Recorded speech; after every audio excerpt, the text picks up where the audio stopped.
Hello, everyone. This is your host, alexbalgood, and this is Leap of Health. And today I'm super excited to have Victoria Craig. She's a feminine environment and sacred self-life love coach. We're going to be talking about cyclical living today. So I am super excited to dive into that topic since we haven't really talked about it much. And I would love for you to explain everything on that. But before that, tell us a little bit about your story and how you got to be this amazing coach now.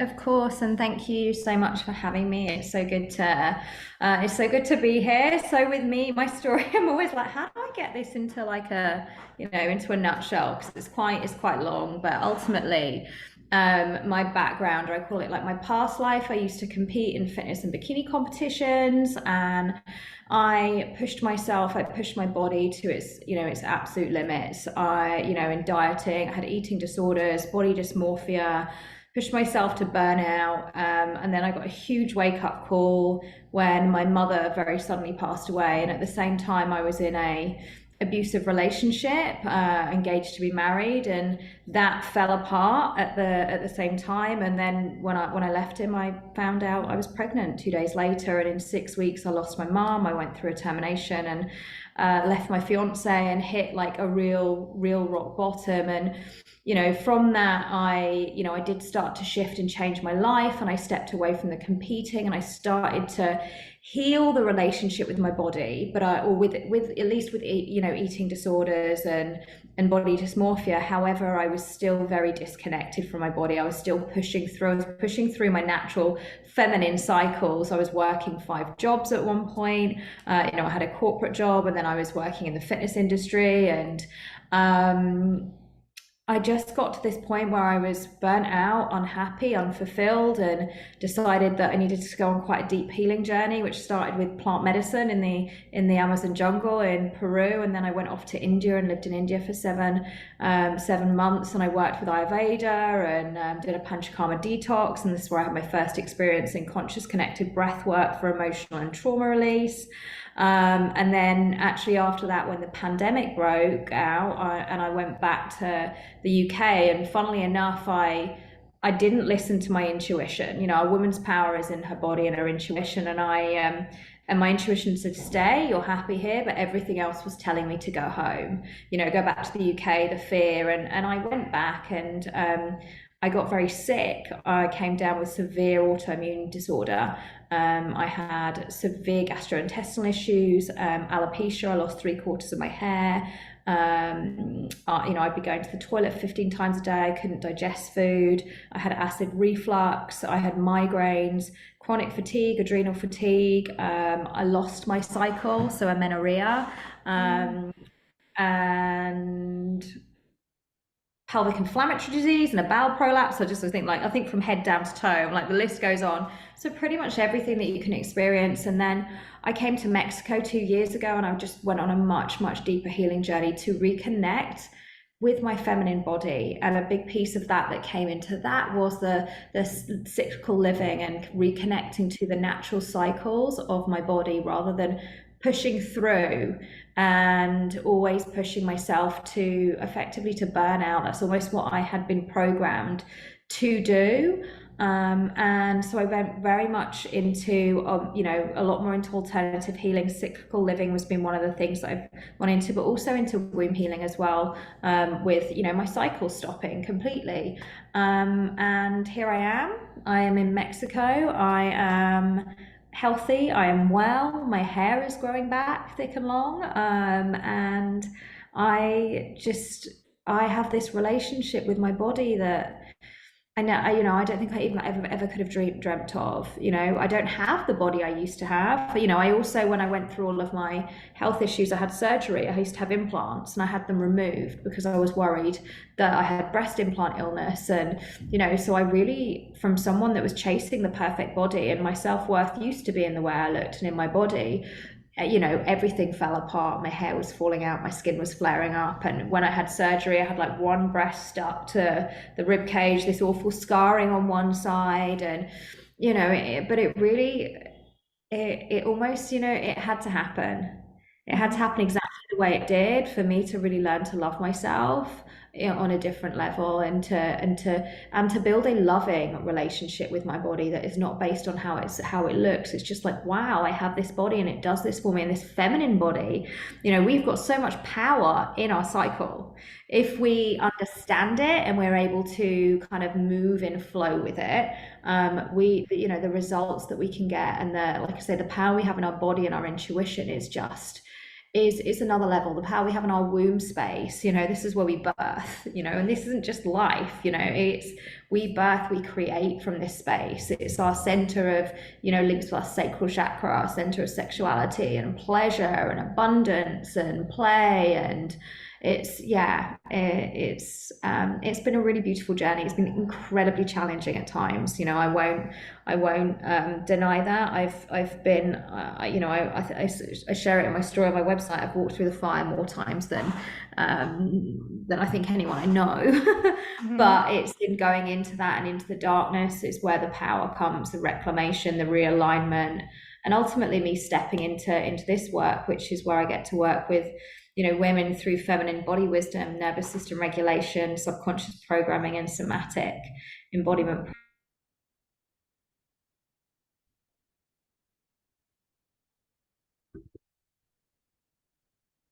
Into our feminine gifts and awaken more passion, more pleasure, more purpose in our lives. And it's truly magical. It's been difficult, but it's amazing.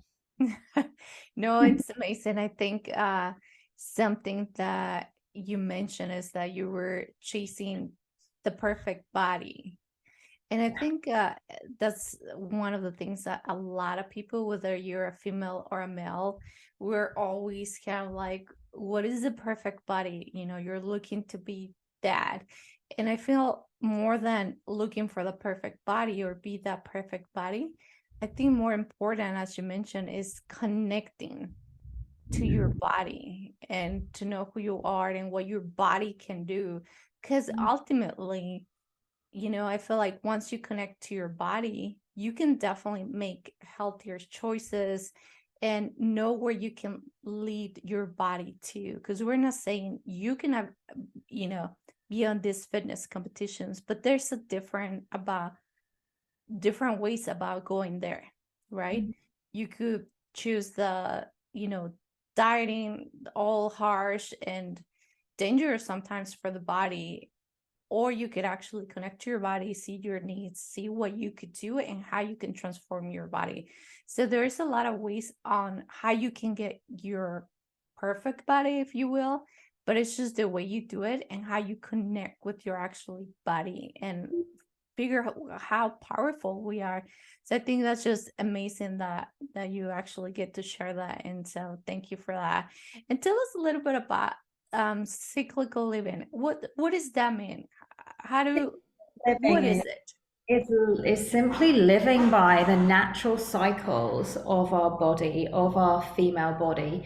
Men are day and night. That's their body clock effectively. And most women are trying to live by that body clock, day and night. Everything's the same every day. However, we are cyclical nature, right? We actually go through 4 seasons in a month through our cycle. That is our menstruation, our bleed, our follicular phase, our ovulation, and then our luteal phase. And throughout that time, our hormones change, our energy changes, the way we feel changes. And when we're disconnected from that and we're pushing through all of these phases and trying to be the same all of the time, maybe kind of always in the hustle, what it leads to is generally hormonal imbalances. Can have other health issues and conditions arise from that, and burnout. Mm-hmm. So really, if we can reconnect with what's happening within our body throughout the month and live by that cycle, so we can make changes throughout the month, with the way we exercise, with the way we eat, with the kind of workload that we're taking on, or with how social we are. It has such a profound effect on our overall energy and our results. If we're, for example, a lot of women, when we come to the bleed or menstruation period, which we like to refer to as your inner winter, if we look at it as a season, this is when we turn inwards, right? This is when it's, the body is saying slow down and rest. There's a lot going on in the body. Like the womb is working hard. We're releasing, we're shedding the lining of the uterus. And more often than not, and this is what I used to be like, I would be pushing through that. Didn't matter how I'd get up and have my coffee in the morning, my pre-workout, I'd still go to the gym, I'd still be doing the same workload that I was doing, I'd still be going out, and I wasn't honoring what was happening within my body. And we can, if we look at exercise, when we're in our ovulation phase, and even follicular phase leading into ovulation, this is when our energy is going to be the highest. Like this is when it's really go for it in the workouts. And we can, if you're looking at, I'm not a fan of, chasing the perfect body. I think there's things to look at underneath that if you are. Maybe some shadow or some insecurity. And I always question when that what is the perfect body? Is this the perfect body that has been portrayed to us? Or is it I like to say for me, like, what's my authentic body? What's it that I feel good with, rather than a certain image that has been portrayed to us that may or may not be healthy. But if we cycle or sync with our cycles, we're more likely to achieve the goals that we want to in our physique as well. We're working with our body in the right ways at the right times, and we're ultimately bringing balance into our life. And that is such a big piece of holistic healing and health is balance.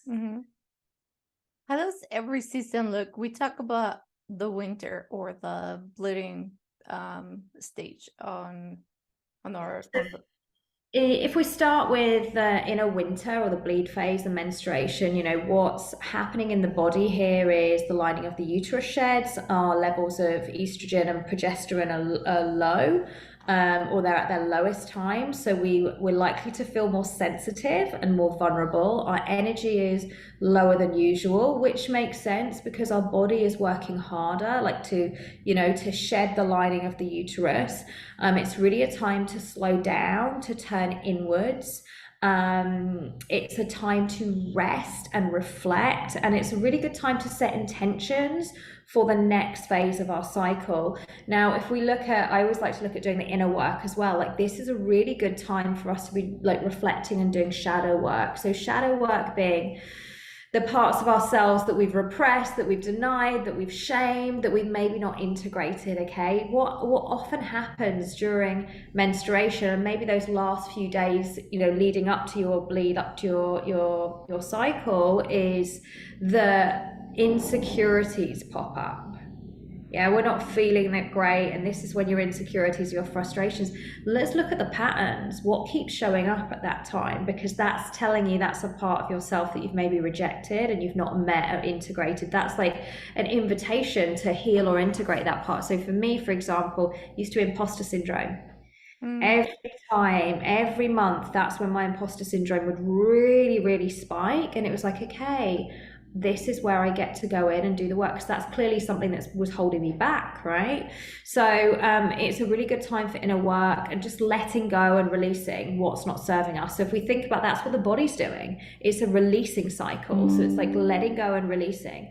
If we look at our workload in this time, we want it to be light, light as possible. So maybe more admin and planning. And I know this is very difficult for people, depending on whether you're an entrepreneur, you have your own business, you're flexible in the work that you do, or whether you work in corporate or you have to go into an office. But, if you have some scope around how you work, it's like, can this be the lightest time where you're doing maybe like more mundane tasks, things that are easy to do, maybe things you don't really want to do, but you're planning for the next, your next month. You're probably not going to be wanting to if your business is on social media, probably not want to be on social media and front facing as much. You might not be wanting to go into like big meetings and presentations at this time. Social life, because you're very sensitive and feeling vulnerable and you're sensitive to energies, it's maybe less socializing. You probably want to, for me, I quite like to be in a cave. I'm kind of on my own, or I'm with people that I'm really, really close to, that I can just be whoever, I can completely be myself, and someone that I can sit on the sofa with and watch a movie and not talk to, So that's the kind of thing there. And then exercise. Normally day one, really nothing. Day one of your bleed, nothing. Just let your body rest, which I actually know from this work is really challenging for a lot of women to actually just slow down and let themselves rest. But if you can rest, and then throughout your cycle, yoga, gentle yoga, not power yoga, but like gentle yoga, stretching, walking in nature. And then with foods, you want to be eating anti-inflammatory. When we because we're quite sensitive in this phase as well, if we're having foods that are inflammatory, that can increase the symptoms, or like PMS symptoms and cramps and things within our period. So actually, and like knocking off caffeine at this time is a really good time to do that. But having foods high in iron, foods that contain antioxidants, so things like berries, green leafy vegetables, healthy fats, so avocado, olive oil. If you eat meat, red meat, because it's high in iron. I personally, I don't eat a huge amount of meat, but when I do, it's organic. I'm very careful about what I put into my body and where the food comes from. Nice warming meals at this time. So like we call it the inner winter phase. So root vegetables, stews, that kind of thing. Things like seaweed are very good for you. Bone broth, and then just teas that things like herbal teas that will just help with the tummy and with cramps. So things like chamomile tea, lemon, honey and ginger. Really, I think I've mentioned we want to avoid inflammatory foods. Sugar, when I say sugar, I mean like non-natural sugars, processed sugar, processed foods, caffeine and alcohol. And then our next phase is our follicular phase, our inner spring. So this is the time between the first day of our period and our ovulation. So if we focus on once our bleed is over, what's happening in the body is estrogen is starting to rise as an egg prepares to be released. So estrogen and progesterone at the beginning are still quite low in this phase, but then the estrogen begins to ramp up. The lining of our uterus begins to thicken, and ultimately the ovaries are getting ready to release an egg. Our metabolism is slower, and our resting cortisol levels, so cortisol being one of the stress hormones, is lower here as well. So during this phase, our energy is going to start to rise. So as the estrogen rises, our energy begins to rise. If we look at the inner work piece, like the what can we do with ourselves? This is like looking at, okay, what can I change in my life for the better? And how can I make that happen? So it's like, we've maybe seen in our menstrual phase what's not in alignment for us. And then we get to start to work towards, okay, what is in alignment? What do I want to call into my life? It's a really good time for doing like inner child work and asking your questions like, how can I add more play and more pleasure into my life? Because now you're going to start to feel a bit more social as well. The energy's rising. You're more bubbly, you're more open. So you're probably going to be wanting to start to go out. And this is when, planning social occasions in, dinners. You might have work socials coming in. When it comes to work, your creativity can start to spark here. So it's a great time to work on new projects or new ideas. You'll start to feel more like outgoing, so it could be a time to start having meetings, having planning meetings, connecting, businesses say through social media, you might start to do some more lives, you might be on your stories more, so you're a bit more outgoing. And then our exercise can ramp up as well as our energy ramps up. So it's a good time to do HIIT workouts, more challenging workouts, things like hiking, running, cycling, swimming. This is a really good phase for like our cardiovascular health as well.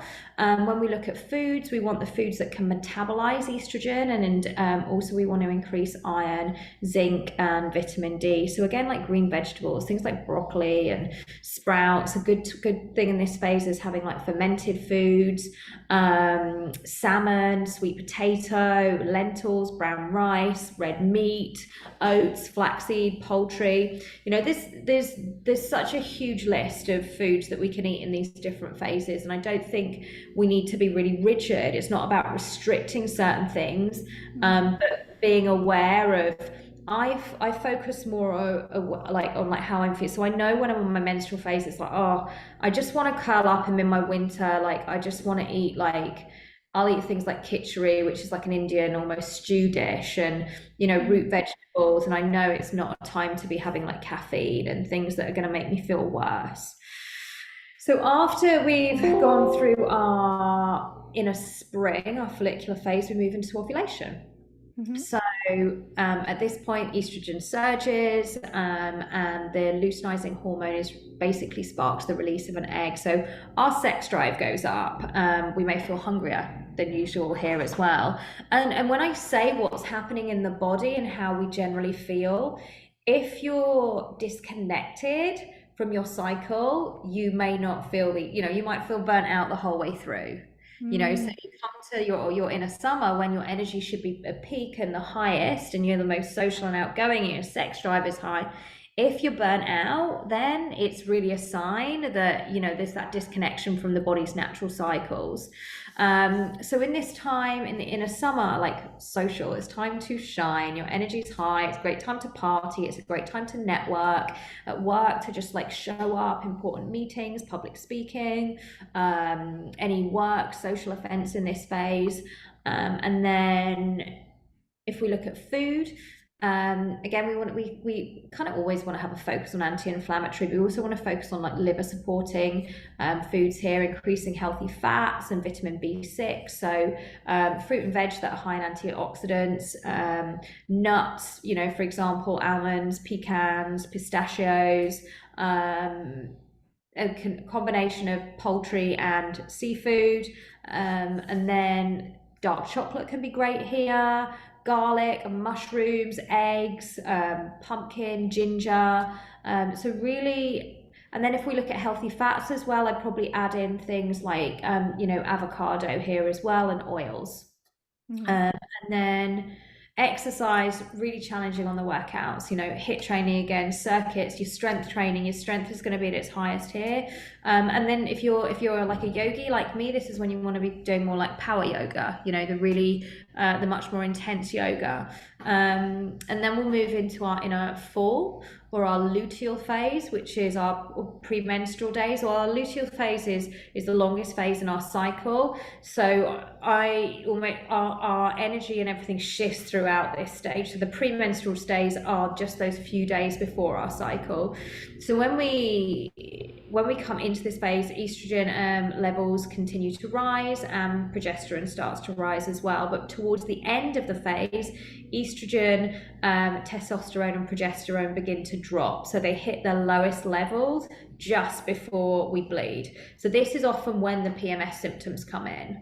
However, if we have really heavy, strong PMS symptoms, it's really an invitation to again look at the cycle syncing, to reconnecting with the body, reconnecting with the cycle, because it's not normal for, we've kind of had it conditioned that, it's normal to have like really heavy bleeds and really horrendous cramps, and have really low lows. That is actually not, women should not have to suffer like that. So if you are, I really recommend starting to look into the cyclical living and reconnecting with each phase of your cycle. I've worked with a lot of women. I was on a group workshop earlier, and a couple of women we've worked with for a long time, and they both used to have horrendous PMS symptoms and really heavy cycles, and they're both like, they've had such a shift. They don't have, one of the women said, she said to me today, she said, I've had no symptoms. And this is someone that used to be bedridden when her cycle came. So, it really, really does work. So yeah, I've mentioned obviously that PMS kicks in. We're more likely to feel fatigued in this phase. There's a lot going on in the body, a lot of energy expenditure. So we are starting to, our energy is starting to drop. You know, the body's asking to turn inwards, to start to slow down, to rest. Water retention goes up, so weight goes up. You know, lots of women complain about being bloated. It's normal, you know. And this is another thing with when we're looking at bodies and what kind of body you want, remembering that our body changes throughout the month as well. It's not always the same. But just because you might be holding some water one day does not mean that you need to lose weight. It's linked with hormones, maybe linked with a phase of your cycle that you're in. Serotonin also goes down at this phase, so that's generally where our mood will go down as well. And it's really important here is just being compassionate with yourself, because what I find, and I had this with myself as well, was, you know, I might get a little bit of PMS, I might start to feel a bit moody, a bit frustrated, and then I beat myself up about it. I judge myself, I critique myself. Whereas now I'm like, okay, I'm not feeling like 100%, like I'm not in my best mood ever. That's fine. That's absolutely fine. It's my cycle. I'm just going to honor that. I'm going to honor my body. I'm going to rest. Whereas before, with like pushing through and then critiquing myself and judging myself, it's when we judge ourselves, we critique ourselves. That's when we spiral. Mm-hmm. You know, and there's no need for us to do that. So it's just like honoring where we're at and how we're feeling without having to, you know, resist it or fight it.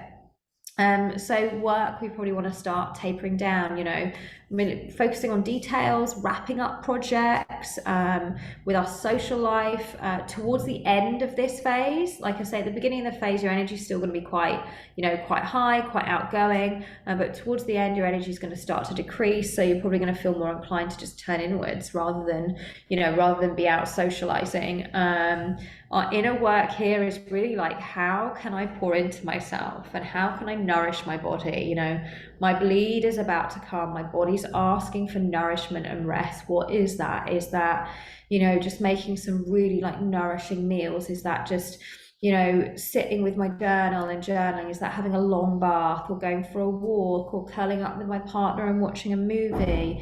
You know, is that giving myself a foot massage? Or, you know, is that like, I love doing practices like womb massage around this time as well. And then with exercise, again, we're slowing it down. So it's walking. You know, in the beginning stage of the luteal or the fall, you know, still going with the strength training, and then we start to taper it down, and we're going to move more into like the yoga, into maybe Pilates, as our energy starts to drop. And then food here, you can actually eat more calories to help maintain a stable blood sugar, which actually, so if we maintain a stable blood sugar, it's going to help with the degree of PMS that you experience. Really, foods as well that increase the levels of serotonin and high in magnesium. So things like dark chocolate would be a great one. Spinach, avocado, seaweed, sesame and sunflower seeds, lots of green leafy vegetables, things like quinoa, you know, clean meats like again, beef. I always like a pick organic, tuna, salmon, poultry. And yeah, that's kind of the 4 stages of your cycle. And I really recommend for women, if they're not using it already, is have an app, you know, download a cycle tracking app. I use one called Flow. I want to say it's Flow Living, which is great. You can track all your symptoms on there. You can get it will give you advice based on what your symptoms are you're experiencing. You're able to see how long you're in each phase for. Obviously, if your cycle is regular, is irregular, you can even log in we can look at like the color of our menstrual blood, and that can tell us signs of, you know, is there something missing? Is there an imbalance? Mm-hmm.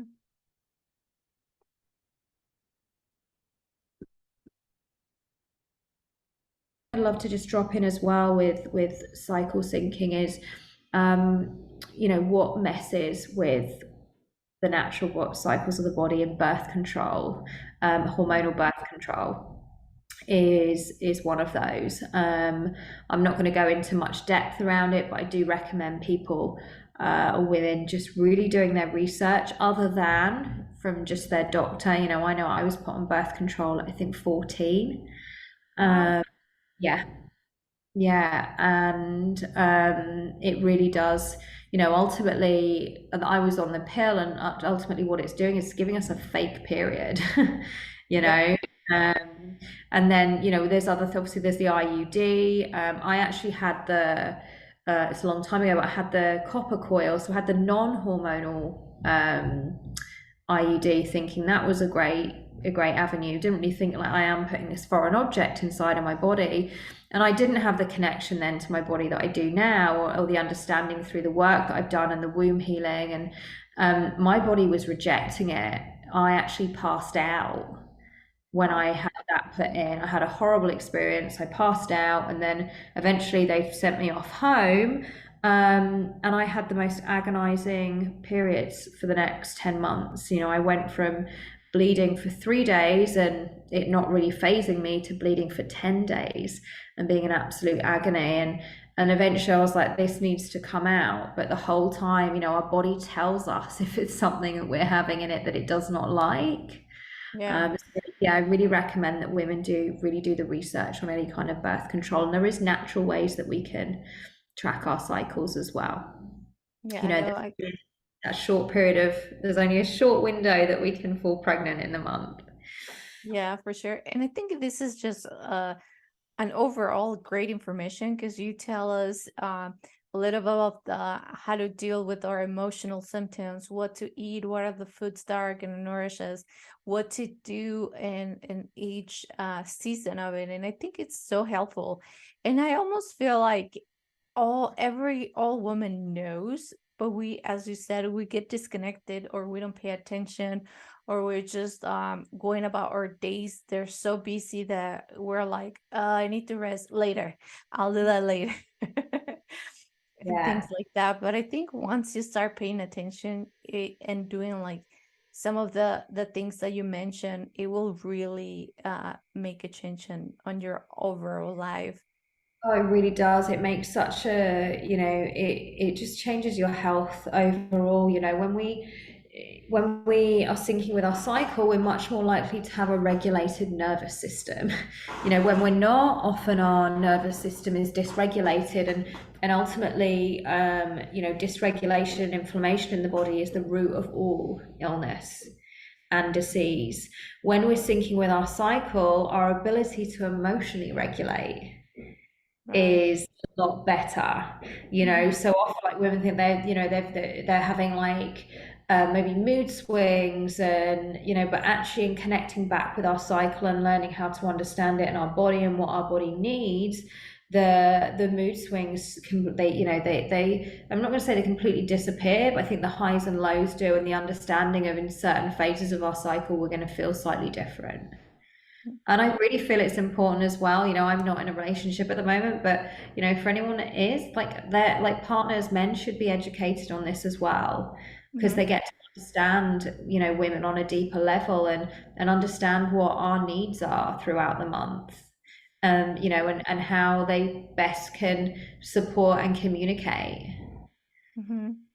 Yeah, for sure. I think it's important to have a good team behind you, especially if you're going to all these cycles by yourself. I think having someone to know what you're going through, it's whether it's a friend, a family member, or a partner. I think it's always nice to have someone there. And it makes it easier for them as well, if they understand what's going on. Yeah, exactly. They don't think we're just crazy, as a lot of people say, like, "Oh, you're going crazy." And Well, it's no. labels, the labels and the judgments that have been put, on women, and it often it disconnects women from their cycles even more. Like, there's a lot of shame women hold around their cycle, and I remember as well, like, at school I was told, it's very basic, the education that we had around it, and then it's all like, no one really spoke about it, or when they did, it's like, oh God, here I've got my period on, this is awful, and ugh, why do I have this, and why do women, like it's this really awful thing. But it's actually such our cycle is so powerful. Like when we can work with those cycles, we can achieve so much. Like I said, our womb space is where our power lies. As women, this is where we create and we birth from, and our sexual energy. This is not just women, this is women and men. Our sexual energy is our life force, and it's when we're disconnected from our body, when we're disconnected from our cycle, we're disconnected from all of this magic and power that we hold in, and when we're disconnected from our body, we're disconnected from our intuition. And I don't know about you, but every time I don't listen to my intuition, something pretty bad happens normally. It's like the universe saying, told you so. Yeah, for sure. And that too, like I like that you mentioned that we have normalized a lot of these, crazy things that happen, especially with women in their cycles. We normalize that people have like a 10-day bleeding day, or that they feel so horrible every time, and that they also have like really crazy mood swings.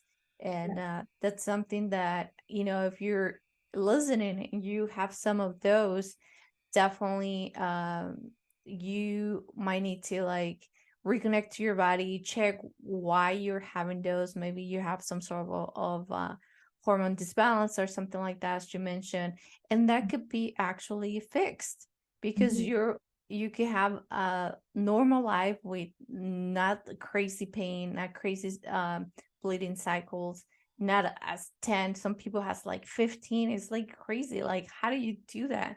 It's just amazing, right? What women go through, because they think it's just normal, or like, oh, that's what I just do every month. And I'm like, well, there might be something else that you might want to definitely take a look, or find a practitioner that might be able to assist you or help you and all that. Exactly, and often, some of these things are easy fixes. And when I say easy, I mean, it's making different shifts and changes and reconnecting to that cyclical nature that we are. Yes, there's commitment, and yes, it takes time. I mentioned clients that I've been working with, and they're, like one today said, oh my gosh, I've not had any symptoms. This is someone that used to have a horrendous symptoms. It's not been overnight. She's been connecting back with her body and her cycles for the last year, but now she's had such a big shift. So it can be simple and easy changes, but committing to them. Yeah, And for sure. ultimately it's really about us choosing ourselves, choosing ourselves and choosing our feminine body. Being a woman is incredible. Mm-hmm. And where we get to choose to pour into ourselves, we get to choose to nourish ourselves, because we're worthy of it, because we deserve it. We get to love ourselves. Yeah, for sure. We definitely forget because of all situations in our life, whether it's work, family, or it's just about anything and everything. So I think that's a really good reminder to definitely keep connecting to ourselves, honoring our body and what we go through, especially as women. You have mentioned all these 4 seasons that we go through, and it's a real thing. It happens to all of us. It does, and there's a big emotional piece as well to our cycles, and I think it's really important for everyone to know as well that I work a lot with women in emotions and emotional intimacy, because we've been very much conditioned to suppress our emotions, that it's bad to be angry or to show fear, or it's weak, or whatever. So we're very kind of conditioned to suppress, and suppressed emotions get stored in the body. Energetically, they block us, like they weigh us down on an energetic level and block us from the things that we want to create, have, feel. But also emotions are often tied to physical issues that are showing up in the body. So say, it could be severe cramps, or for example with me, like I had pelvic inflammatory disease, like there's often an emotional component to these as well. So being able to learn how to really meet I would say our emotions, they flow through us like waves, like the waves of the ocean. It's like water moving through our body, and we can actually go into an emotion and feel it. We can release it very quickly. That's what's meant to happen. And learning the tools and practices to do that, and then honor the different seasons throughout your cycle of how you're feeling, can just make a huge difference. Mm-hmm. Yeah, for sure. I mean, just that, I guess, just being aware of our bodies and know who we are, and not looking out there to see how do I want to look, how do I want to feel, but instead look within and see how am I feeling today, or in honoring the body that you are. If you don't like it, make little changes, and eventually you'll have whatever body you think it's best for you, but in a very healthy and loving way. So I It think is. that's just yeah, I think that's just super important. Well, this conversation has been amazing. Is there something else would you like to add before we go? Just really to choose, I just want all women to choose themselves, and to really start to reconnect back with the body, and honor their natural cycles. And if you struggle with that, especially with connecting with the body, if you don't feel connected to your body, or often when we're not connected, we don't feel safe in our body. There's support out there. Reach out. My DMs are always open. I always say to people, the easiest place to connect with me, if you can connect me through my website, but Instagram DMs are a little bit more, a bit more social, a bit more connection there. And there's plenty of support and help out there. And it just is that saying, I'm just going to choose myself, because I get to feel good. Mm-hmm. Yeah, that's Mm. pretty much essentially it. Choose yourself, and I mean, life is so wonderful. And so, yes, definitely. And for everybody that wants to connect with you on social media, where can they find you? So the best place is through Instagram, and my handle is at I am Victoria Craig. Now that's Craig spelled like the boy's name, Craig. And actually, my website is the same. It's www.iamvictoriacraig. And you can see coaching programs that I do on there, and breath work and retreats, and all of the juicy things. Yay. I And I just will love put people to reach out and say hello. I love just being able to connect and chat. definitely, definitely. Yes, if you have any questions, you want to connect with Victoria, you can definitely do that. I will put all your information on the show notes so that way everybody can reach out to you. For everybody else that wants to get in or have any more questions about my show, you can find me at alexbalgood.com. You can find me on Instagram, Facebook, YouTube, Twitter, pretty much everywhere. Remember, my book is out. You can find it on Amazon and Barnes and Nobles. It's called Parents Are Greatest Teachers. Thank you, everyone, for listening. And thank you for being here today. This was so lovely. And everybody, please have a blessed day today. Thank you. Thank you.